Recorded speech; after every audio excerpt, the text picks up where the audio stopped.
You will hear a number of different recordings, and you will have to answer questions on what you hear. There will be time for you to read the instructions and questions, and you will have a chance to check your work. All the recordings will be played once only. The test is in 4 sections. Write all your answers in the listening question booklet. At the end of the real test, you will be given 10 minutes to transfer your answers to an answer sheet. Now turn to Section 1. Test 4. Section 1. You will hear a telephone conversation about opening a bank account.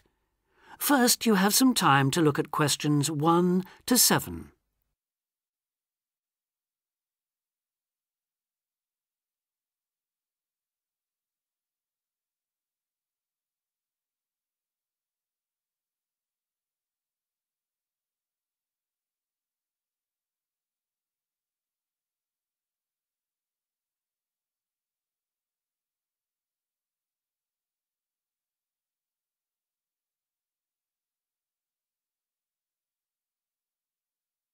You will see that there is an example that has been done for you. On this occasion only, the conversation relating to this will be played first. Expats Helpline, Terry Davies here. What can I do for you? Hello, Terry. I've been in this country for a while, and I've just been offered a job in the city, so I think I'm going to need to open a bank account. I haven't had one before, so I'm wondering what papers I need. Well, basically you'll need to be able to prove to the bank that you're who you say you are and that you live where you say you do, okay? Uh-huh. And for some banks, at least, that means you'll have to show them 2 separate pieces of identity. So I'll run through the list if you like. Yes, please. Okay. I'll bring it up on the screen. Let's see. Here it is. Right. The first thing it says is a valid passport. The first document is passport. So passport has been written in for you. Now we shall begin. You should answer the questions as you listen because you will not hear the recording a second time. Listen carefully and answer questions 1 to 7. Expats Helpline, Terry Davies here. What can I do for you? Hello, Terry. I've been in this country for a while, and I've just been offered a job in the city, so I think I'm going to need to open a bank account. I haven't had one before, so I'm wondering what papers I need. Well, basically you'll need to be able to prove to the bank that you're who you say you are and that you live where you say you do, okay? Uh-huh. And for some banks, at least, that means you'll have to show them 2 separate pieces of identity. So I'll run through the list if you like. Yes, please. Okay. I'll bring it up on the screen. Let's see. Here it is. Right. The first thing it says is a valid passport. Mine's Australian. Yes, that would be fine, of course. The next one is a driving license, and again, one from your country would be okay. Then that's followed by birth certificate. Oh, hang on, that's only if you're under 18. Which I'm not. Right, so not that then. But you can also show them a benefit book. For instance, if you're in ill health or unemployed or getting income support. Yes, I could bring that. Or a letter from my employer, maybe? Well, that's not actually on the list, so we'll have to assume you can't. Okay. And to prove where I live? Again, there are several possible things listed here. For instance, you could use a bill for council tax or something else for where you live, such as an insurance certificate. I've got one of those, somewhere among all my papers. But what about bills? Things like phone bills, I mean. As long as it has your address on it, yes, fine. So a bill for my mobile would do, would it? I'm afraid it would have to be for a fixed line phone. You could use other types of household bill, though, as long as you get them through the post. How about an electricity bill? That'll say where I live, won't it? If it's in your name and not that of a landlord, yes. It is, so I'll probably take that then. There's one other you might want to use, A vehicle registration document. If you have a car or motorbike or something, of course. No, I haven't actually. Now, I believe there's a bank actually inside the commercial centre, and I might open an account there, seeing as how that's where I'll be every day. Yeah, that would seem to make sense. I know people who bank there. I actually read about it in a city guide. My cousin picked it up when he was here a couple of years ago, and I made a few notes. Do you mind if I run through them with you now, just to make sure the details haven't changed? Fine, go ahead. Okay, first question. It's still a branch of the Popular Bank, is it? The one with links to Australian banks? No, it's actually been taken over by another big banking group, the Savings Bank. It still seems quite popular, though, especially with people doing business in the Asia-Pacific area. And when is it open, Monday to Saturday? I'll have to check their website for that. Give me a second or two, will you? Sure. Right. I've got it. Customer service, and it's just weekdays, I'm afraid. Does it say what their business hours are? I'm just looking for that. It's on a different page for some reason. I think there's been a change at some banks in the last year or so. Yeah, here it is. It's open from 9:30 in the morning till 3:30 in the afternoon. And it's on the top floor of the main centre building, is it? Next to the travel agency? That's where it used to be, but they've since moved it to a slightly bigger place. It's on the ground floor now. Oh. And one last thing on this. I know most banks give incentives to young people to open accounts with them, but apparently this one didn't. Do you know if they're offering anything these days? I'll just check. I'm sure they'd say so on their new clients page if they were. No, there's nothing mentioned here. That's a pity. I was quite looking forward to getting my free gift. Before you hear the rest of the conversation, you have some time to look at questions 8 to 10.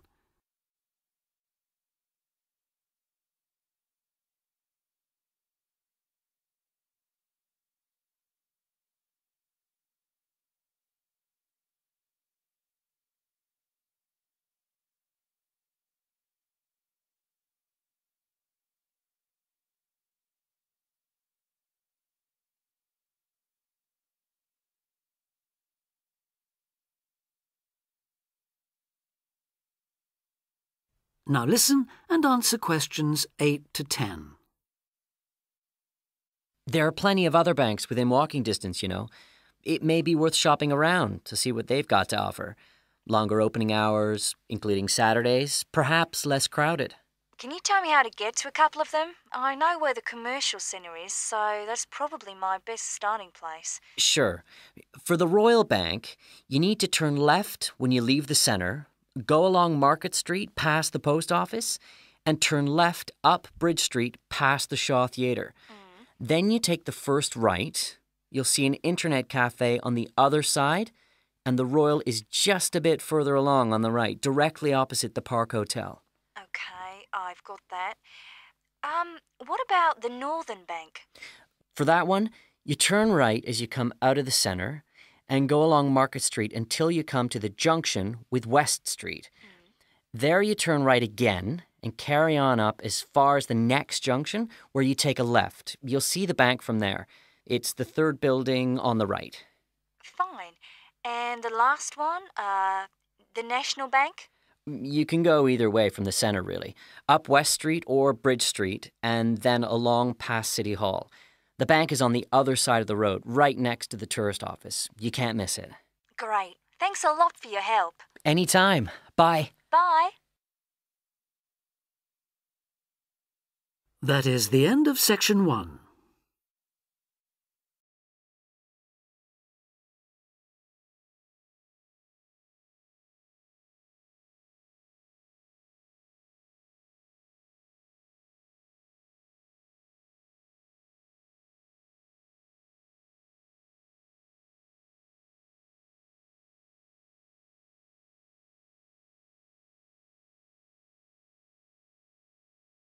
Two. You will hear an extract from a talk about employment interviews.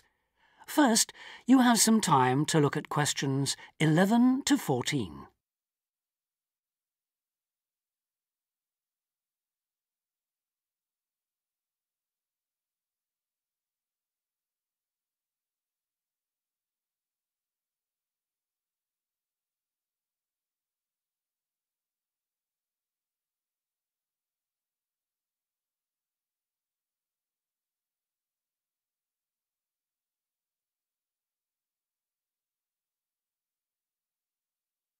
Now listen carefully and answer questions 11 to 14.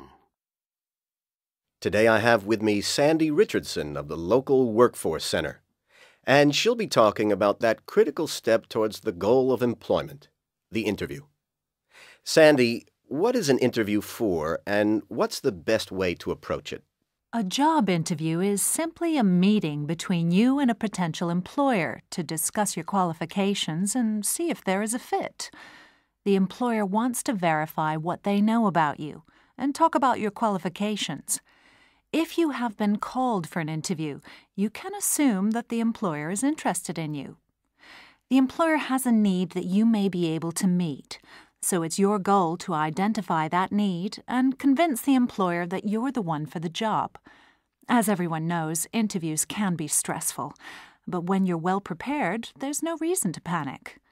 Preparation is the key to success in a job search, and you can begin by collecting together all the documents you may need for the interview, such as extra copies of your resume, lists of references, and letters of recommendation. You could also take some work samples, selecting from what you have designed, drawn, or written, for instance. And make sure you have a pen and pad of paper for taking notes. The next step is to find out about the post. The more you know about the job, the employer, and the industry, the better prepared you will be to target your qualifications. Always request a job description from the employer and research employer profiles at the Chamber of Commerce or local library. You could also try to network with people who work for the company or with employees of companies associated with it. The next step is to match your qualifications to the requirements of the job. A good approach is to write out your qualifications along with the job requirements. Think about some standard interview questions and how you might respond. Most questions are designed to find out more about you, your qualifications, or to test your reactions in a given situation. If you don't have any experience or skills in a required area, think about how you might compensate for those deficiencies. Before you hear the rest of the talk, you have some time to look at questions 15 to 20.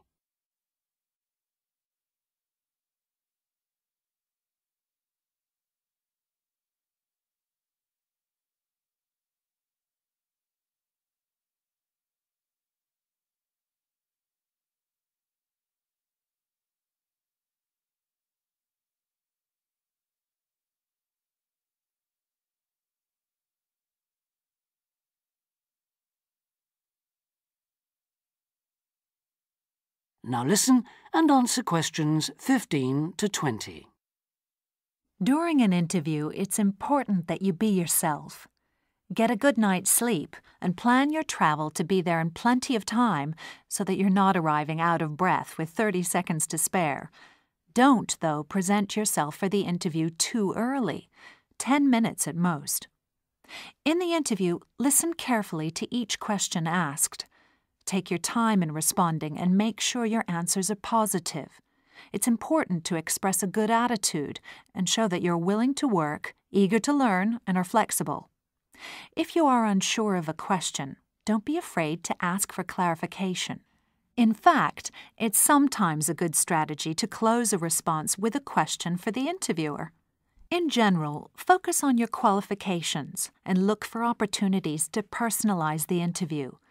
Briefly answer questions with examples of how you responded in comparable situations, from either your life or previous job experiences. Something you should avoid are yes or no responses to questions, but don't dwell too long on non-job-related topics. Use caution if you are questioned about your salary requirements. The best strategy is to avoid the question until you have been offered a job. Questions about salary asked before there is a job offer are usually screening questions that may eliminate you from consideration, so be warned.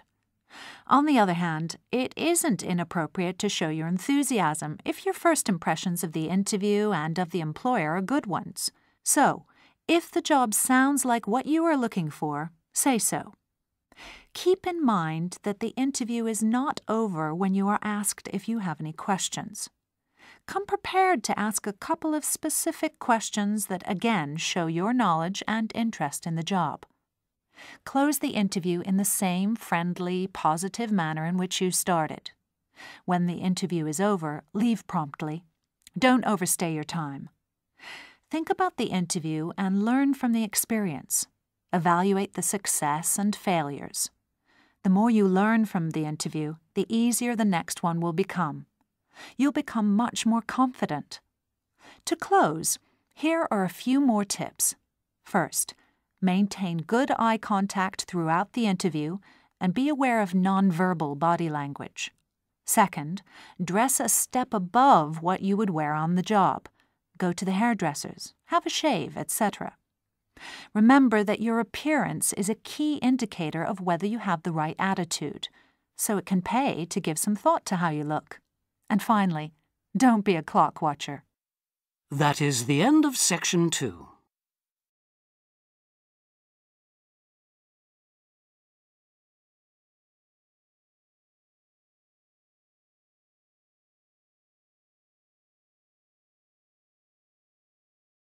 Section 2. Test 4. Section 3. You will hear a tutor and some students discussing choosing courses at a college. First, you have some time to look at questions 21 to 24.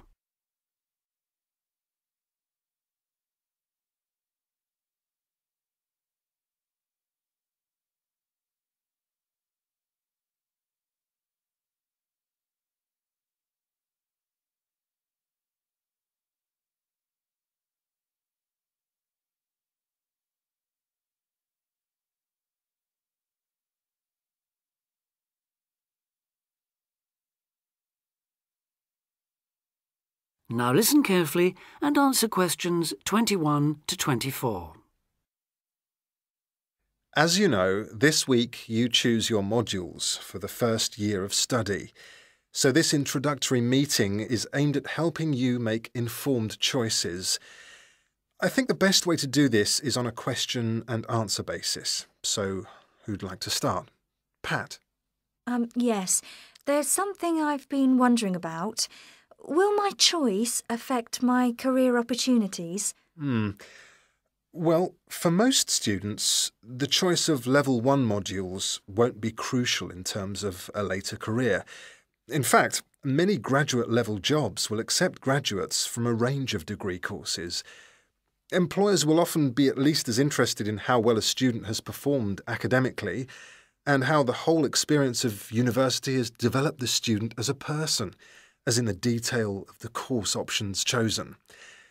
Selecting modules that will interest you and in which you think you will be particularly successful is therefore also likely to make good sense in career terms. On certain degree courses, though, module choice can be important. This applies mainly to vocational courses, where the degree confers an accredited professional training as well as university education. Usually the modules students are required to take will include all those needed to meet those professional requirements. Your academic department, in this case chemical and process engineering, and the university's career service will be able to advise you, and will be pleased to help you sort out anything you're not certain about. Right. Before you hear the rest of the discussion, you have some time to look at questions 25 to 30.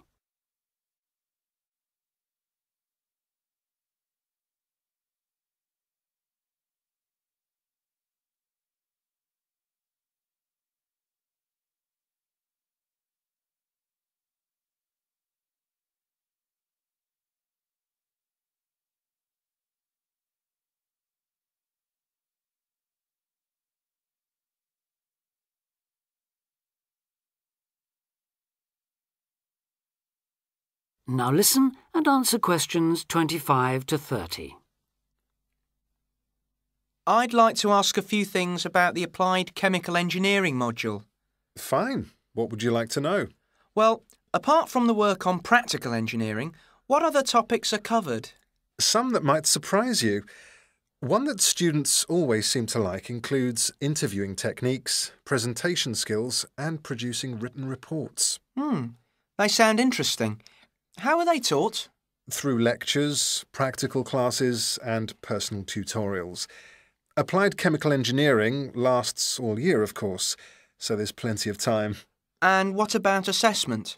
Through project work, usually, or dissertation. Not exams as such. Is that the same for the information technology part of the module? Yes, things like word processing and learning to create spreadsheets are tested in a similar way on this module. That's not the case in some other modules, is it? No, it isn't. Are you thinking of any in particular? Yes, I'm considering doing fluid mechanics. Ah. The work on flow analysis looks interesting and I like the look of some of the other topics too. So, how is that module tested? That's one of those which still uses written exams. The sit-down, formal type, I'm afraid. Oh, that doesn't matter. I quite like that kind, as it happens. Pat, you've got a question. Yes. I was wondering about Science 1 in chemical engineering. How is that organised? It's a bit different from other modules, isn't it? Yes, it aims to give the necessary basis of physics and biology for those students who haven't studied the relevant subjects at A-level or equivalent.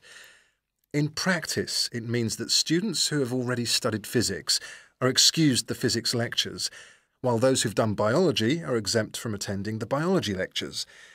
In the second part of the module, you're assessed on your project work in one of those subjects. And does the teaching approach differ too? Yes, particularly in one respect. You're encouraged to learn by working out the solutions to problems for yourself. I like the sound of that. OK. Anything else? Yes, I believe it's possible to do a modern language as part of the course. Can you tell me a bit about the Spanish 1A module? Certainly. The main emphasis in 1A is on understanding and speaking, but students also learn to carry out some straightforward reading and writing tasks. Basic aspects of grammar are also introduced and practised. The module comprises 36 hours of class contact, mainly in tutorial groups of 16 to 20, and students are expected to do approximately 64 hours of private study. It sounds interesting. I did some Spanish at the Cervantes Institute last year. Passed an exam, in fact. Ah, I'm afraid that means you can't do 1A. Oh. The regulations say this module may not be taken by students with a qualification in Spanish, though you could do 1B. That is the end of section 3.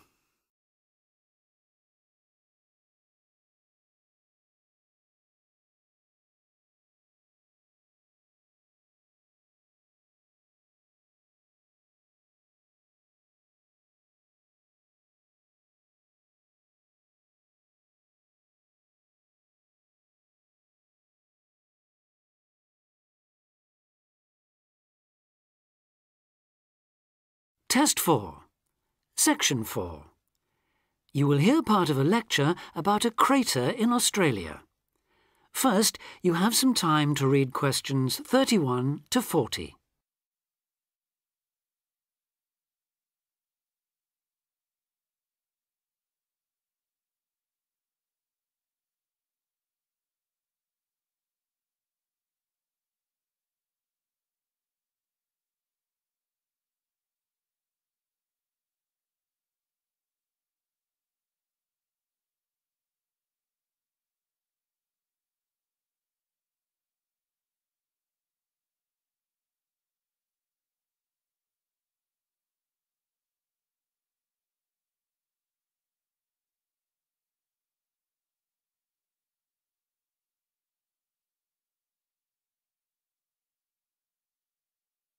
Now listen carefully and answer questions 31 to 40.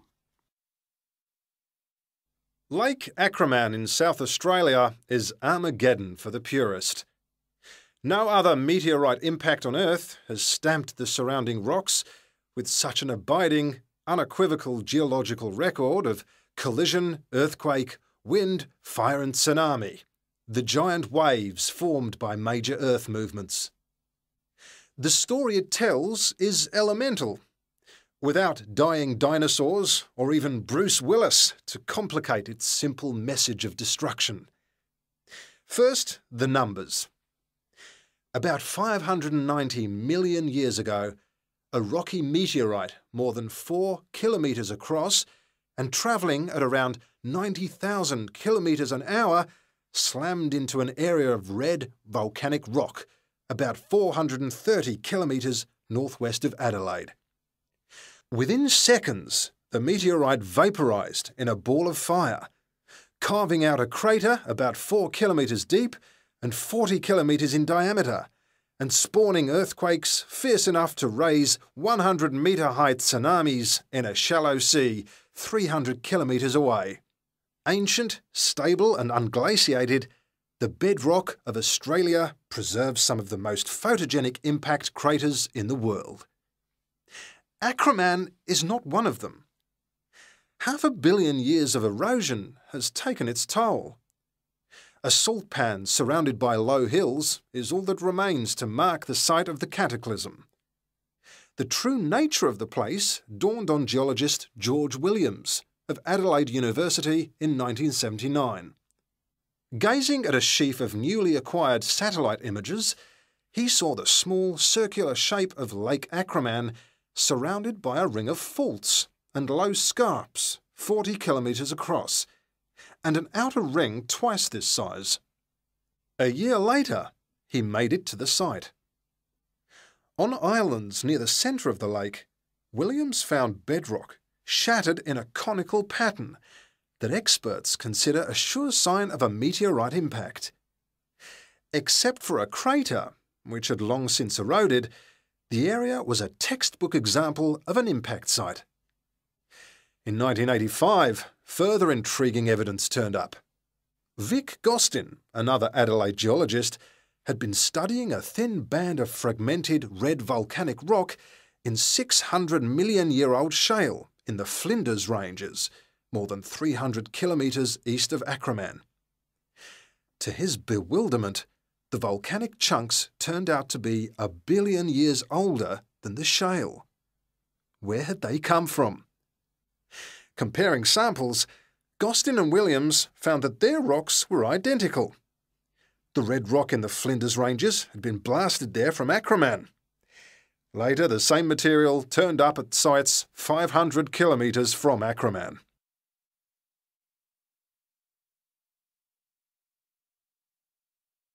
Everywhere, the bands of fragments showed the same structure. Coarse pebbles at the bottom, then a cocktail of silt and sand, then layers of increasingly fine sand, distorted on top into a wavy, scalloped pattern. These layers also show, step by step, how the meteorite transformed the floor of an ancient sea hundreds of kilometres away, according to Malcolm Wallace of Melbourne University. First came the earthquake. Travelling at about 3 kilometres a second, shock waves arrived offshore within a minute or two of the collision, stirring up the water with clouds of silt as the seabed shook. Then shattered rock from the explosion arrived by air. Pebbles and boulders crashed into the water, reaching a depth of about 200 metres within a minute. One day they would become the lower band of the Flinders Rock. Sand took up to an hour to come to rest, finally bedding down with the silt that was also now settling on the sea floor as the effects of the earthquake died away. This mixture would eventually form the next layer. About an hour after the meteorite's impact, huge waves rolled in, leaving the ripples on the surface that later hardened into rock. Clear as mud is not an oxymoron. In Acraman, the arid, timeless Australian outback has preserved the closest thing the Earth can boast to a perfect pockmark, the pinnacle of imperfection. That is the end of Test 4.